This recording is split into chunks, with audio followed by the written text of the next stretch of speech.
नया चैप्टर शुरू कर रहे हैं कैश फ्लो स्टेटमेंट। और ये जो चैप्टर है ये 8 मार्क्स का है, 8 नंबर का चैप्टर है। कैसे शुरू करेंगे, सबसे पहले समझेंगे कि कैश फ्लो स्टेटमेंट क्या होता है। तो नोट कर सकते हैं, साथ साथ हेडिंग डाल लीजिए कैश फ्लो स्टेटमेंट, रोकड़ प्रवाह विवरण। रोकड़ प्रवाह विवरण क्या होता है? रोकड़ प्रवाह विवरण एक ऐसा विवरण है, कैश फ्लो स्टेटमेंट एक ऐसी स्टेटमेंट जो कैश के फ्लो को दर्शाता है, मतलब कैश का बहाव किस ओर है, संगठन में आ रहा है कैश या संगठन से जा रहा है। तो रोकड़ प्रवाह विवरण एक ऐसा विवरण है जो रोकड़ के अंतर प्रवाह का मतलब होता है संगठन में कैश आ रहा है, और रोकड़ के बहिर्प्रवाह यानी कि संगठन से बाहर अगर कैश जा रहा है तो उन दोनों चीज़ों को दर्शाता है। तो जो स्टेटमेंट कैश के आने और कैश के जाने को दर्शाती है, उस स्टेटमेंट को हम कैश फ्लो स्टेटमेंट के नाम से जानते हैं। यह एक ऐसा विवरण है, दूसरे शब्दों में हम ऐसे भी लिख सकते हैं, यह एक ऐसा विवरण है जो एक निश्चित लेखांकन अवधि में, या लेखांकन अवधि मोस्टली हम 1 ईयर लेकर चलते हैं, रोकड़ के इनफ्लो और आउटफ्लो को दर्शाता है। तो इस तरीके से भी याद रख सकते हैं। शुद्ध रूप में याद रखना हो तो अंतर प्रवाह और बहिर्प्रवाह हम याद रख सकते हैं। Otherwise we can use the word inflow and outflow of cash. फिर कैश फ्लो स्टेटमेंट बनाया कैसे जाता है? It is prepared as per accounting standard 3 revised. ये आपको याद रखना है। प्रैक्टिकल एग्जाम जब होगा, वाइवा में क्वेश्चन पूछा जाता है, बहुत बार ये क्वेश्चन हमसे पूछा जाता है कि कैश फ्लो स्टेटमेंट कौन से अकाउंटिंग स्टैंडर्ड के हिसाब से बनाया जाता है।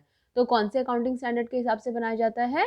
Accounting standard 3 revised. हम बोलते कैसे हैं इसको? AS3 रिवाइज्ड के नाम से। इसे नोट कर लो, आगे चलते हैं। नेक्स्ट हेडिंग डाल लीजिए objective of cash flow statement, यानी कि कैश फ्लो स्टेटमेंट बनाने का हमारा उद्देश्य क्या है, क्यों हम कैश फ्लो स्टेटमेंट बना रहे हैं। हमने अभी परिभाषा में पढ़ा कि कैश फ्लो स्टेटमेंट जो है वो हमें कैश का आना और कैश का जाना बताता है, कहाँ से कैश आ रहा है, कहाँ को कैश जा रहा है, और इस आने और जाने की वजह से कैश में कितना चेंज आ रहा है, पूरे साल भर में कैश में कितना चेंज आ रहा है। तो कैश फ्लो स्टेटमेंट बनाने के मुख्य रूप से 3 उद्देश्य हैं।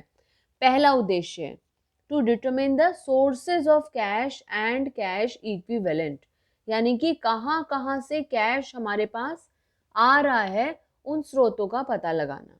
इंग्लिश में भी लिख सकते हैं आप इसको, टू डिटरमिन पता लगाना, sources of cash and cash equivalent स्रोतों का पता लगाना। दूसरा, कहाँ उसका इस्तेमाल हो रहा है, so to determine the applications of cash and cash equivalent, ये जो कैश हमारे पास है हम उसका प्रयोग कहाँ कहाँ पर कर रहे हैं। 2 उद्देश्य हो गए, कहाँ से आ रहा है कैश, कहाँ को जा रहा है कैश, और इस आने और जाने की वजह से कितना चेंज आ रहा है। तो तीसरा उद्देश्य क्या है? To determine the net change in the cash and cash equivalent. तो कैसे याद रखेंगे हम इसको? सोर्सेस, एप्लीकेशन और net change.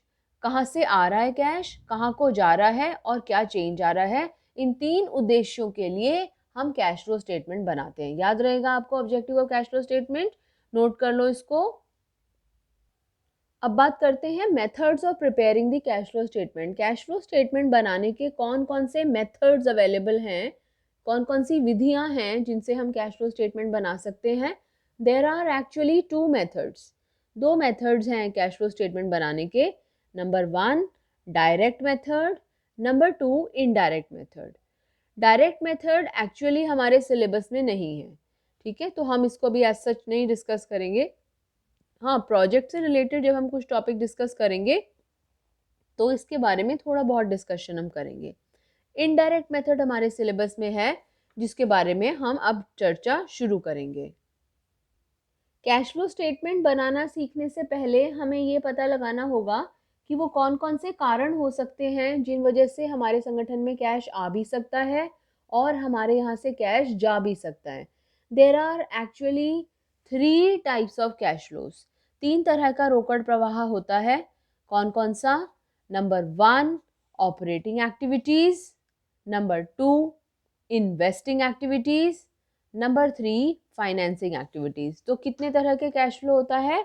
Cash flow from operating activities, then cash flow from investing activities and cash flow from financing activities. तो कितने तरह की एक्टिविटीज होती हैं कैश फ्लो स्टेटमेंट बनाने के लिए? 3। कौन सी? ऑपरेटिंग, इन्वेस्टिंग और फाइनेंसिंग। अब एक एक करके इनके बारे में डिस्कस करेंगे, लेकिन अभी ये वाले पेज देखने का और लिखने का ऑब्जेक्टिव क्या है कि हमें ये याद हो जाए कि कैश फ्लो कितने तरह का होता है। तो कितने तरह की एक्टिविटीज होती हैं हमारे कैश फ्लो के लिए? 3। कौन सी? Operating, investing and financing. Note कर लीजिए इसे। एक एक एक्टिविटी को डिटेल में डिस्कस करेंगे कि ऑपरेटिंग एक्टिविटी का मतलब क्या होता है, इसमें क्या क्या सम्मिलित है, इन्वेस्टिंग में क्या सम्मिलित है, फाइनेंसिंग में क्या सम्मिलित है। तो सबसे पहले put down the heading cash flow from operating activities. क्या होती हैं ऑपरेटिंग एक्टिविटीज़? परिचालन क्रियाएं, वे क्रियाएं जिनके लिए या फिर जो हमारे संगठन की आय का मुख्य स्रोत बनती हैं। नोट कर सकते हैं, वे सभी एक्टिविटीज़ जो कंपनी की आय का मुख्य स्रोत हैं और जो इन्वेस्टिंग और फाइनेंसिंग एक्टिविटी नहीं है, यानी कि वो एक्टिविटी ना तो इन्वेस्टिंग एक्टिविटी है ना ही वो फाइनेंसिंग एक्टिविटी है और वो कंपनी की आय का मुख्य स्रोत है, उसे हम cash flow from operating activities के नाम से जानते हैं। फॉर एग्जाम्पल, एक मैन्युफैक्चरिंग फर्म है, उत्पादन करने वाली कंपनी है, सामान बनाकर बेचने वाली कंपनी है, तो उसकी आय का मुख्य स्रोत क्या है? माल को बेचकर, बनाकर बेचना। So for a non financial company इसका मतलब है वो कंपनियां जो कि ऋण देने और ऋण लेने में उनका मुख्य उद्देश्य नहीं है, काम करना नहीं है, जैसे मैन्युफैक्चरिंग करना है, किसी से खरीद कर बेचना है, तो all those kind of companies are known as non financial companies. तो for a non financial company क्या क्या हो सकती है operating activities? Cash receipt from sale of goods और services.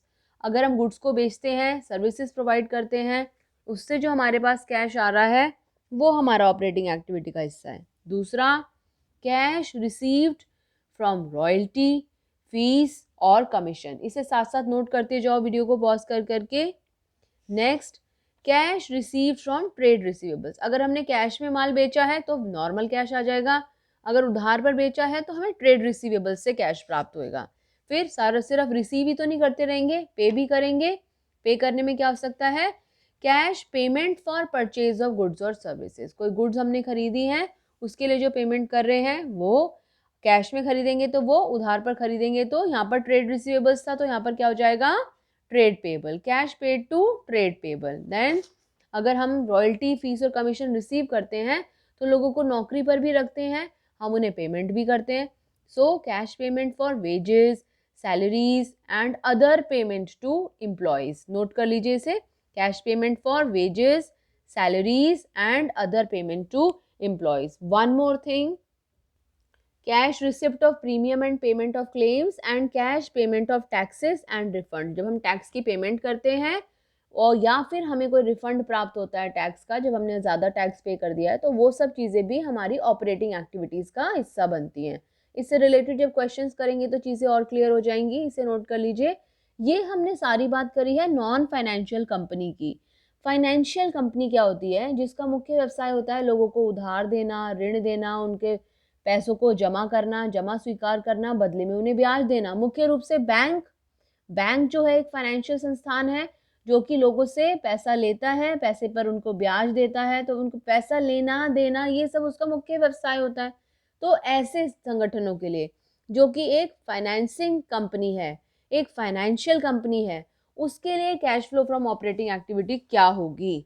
Receipt of dividend and interest, receipt from sale of securities.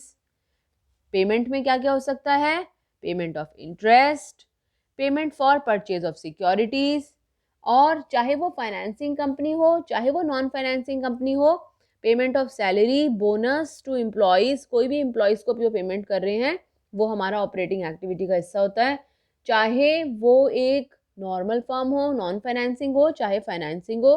Then payment of tax and refund, कोई भी हो, दोनों के केस में ऑपरेटिंग एक्टिविटी का हिस्सा इसको माना जाता है। तो फाइनेंसिंग कंपनी का मतलब क्या है? बैंक के बारे में हम बात कर रहे हैं। नॉन फाइनेंसिंग का मतलब क्या है? फॉर एग्जाम्पल, कोई उत्पादन करके बेच रहा है, कोई किसी से खरीद कर तब बेच रहा है, तो वो नॉन फाइनेंसिंग कंपनीज के केस में हम बात करते हैं। नोट कर लो इसको, जैसे जैसे क्वेश्चंस करेंगे तब ये चीज़ें और ज़्यादा क्लियर हो जाएंगी। क्या मतलब है ऑपरेटिंग एक्टिविटी का? फॉर एग्जाम्पल एक फर्नीचर बनाने वाली दुकान है, फर्नीचर बनाकर बेचने वाली दुकान है, तो उसका मुख्य व्यवसाय फर्नीचर को बेचना हो जाएगा। तो फर्नीचर को बेचने से जो उसको आगम प्राप्त हो रही है वो उसका सेल ऑफ गुड्स में आ जाएगा। नाउ इसे नोट कर लो वीडियो को पॉज करके, फिर cash flow from investing activity discuss करते हैं। Cash flow from investing activities में क्या क्या आता है? वे सभी एक्टिविटीज जिनका संबंध नॉन करंट एसेट्स के बेचने या खरीदने से है। नॉन करंट एसेट फिडलो हमने सीखा था, fix assets, non current assets. मुख्य रूप से यहाँ पर जब हम नॉन करंट एसेट्स बोलते हैं तो हम फिक्स एसेट्स और नॉन करंट इन्वेस्टमेंट के बारे में बात कर रहे होते हैं। तो अगर फिक्स एसेट्स या नॉन करंट इन्वेस्टमेंट्स को हम खरीद रहे हैं या बेच रहे हैं, स्थायी संपत्तियों को खरीदना और बेचना हमारा इन्वेस्टिंग एक्टिविटी का हिस्सा है। इन्वेस्टमेंट, लॉन्ग टर्म इन्वेस्टमेंट को बेचना और खरीदना हमारा इन्वेस्टिंग एक्टिविटी का हिस्सा है। कैसे लिख सकते हैं इसको? इन्वेस्टिंग एक्टिविटी, कौन कौन से रीजंस हैं जिनसे कैश आएगा, कौन कौन से रीजंस हैं जिनसे कैश जाएगा। कैश इनफ्लो में देखो, सेल ऑफ फिक्स्ड एसेट, पहला जब हम फिक्स एसेट को बेचेंगे तो पैसा आएगा। Sale of non current investment, then receipt of interest, dividend या रेंट। हमने कहीं पर बैंक में पैसा जमा करवाया है, इन्वेस्ट करवाया है, उस पर इंटरेस्ट मिलेगा। हमने किसी कंपनी के शेयर्स खरीदे हैं, उससे डिविडेंड मिलेगा। हमारे पास कोई बिल्डिंग फालतू पड़ी हुई थी, हमने वो बिल्डिंग किसी को किराए पर दे दी, तो उससे हमें रेंट मिलेगा। तो ये सारे हमारे cash flow from investing activity में आते हैं। Interest received, investing activity, dividend received, investing activity, rent received, investing activity. लेकिन अगर एक फाइनेंसिंग कंपनी है तो इंटरेस्ट रिसीव और डिविडेंड रिसीव उनका ऑपरेटिंग बन जाएगा। अभी फिलहाल अपना फोकस एक नॉर्मल कंपनी पर ही रखें आप। नाउ कैश आउटफ्लो, पैसा जाएगा कैसे? जब एसेट को बेचते हो तो पैसा आता है, तो एसेट को खरीदोगे तो पैसा हमारे पास से जाएगा। सो परचेज ऑफ फिक्स एसेट। ऐसे ही इन्वेस्टमेंट को बेचते हैं तो पैसा आता है। इन्वेस्टमेंट यानी कि नॉन करंट इन्वेस्टमेंट को अगर हम खरीदेंगे तो पैसा हमारे पास से जाएगा। ये हमें याद रखना है, नोट कर लो इसको। अब बात करते हैं cash flow from financing activity की। हेडिंग डाल लीजिए, cash flow from financing activities. वे सभी एक्टिविटीज जिनका संबंध कैपिटल के बढ़ने या घटने से है। कैपिटल के बढ़ने या घटने से जिनका संबंध है उनको फाइनेंसिंग एक्टिविटी बोलते हैं।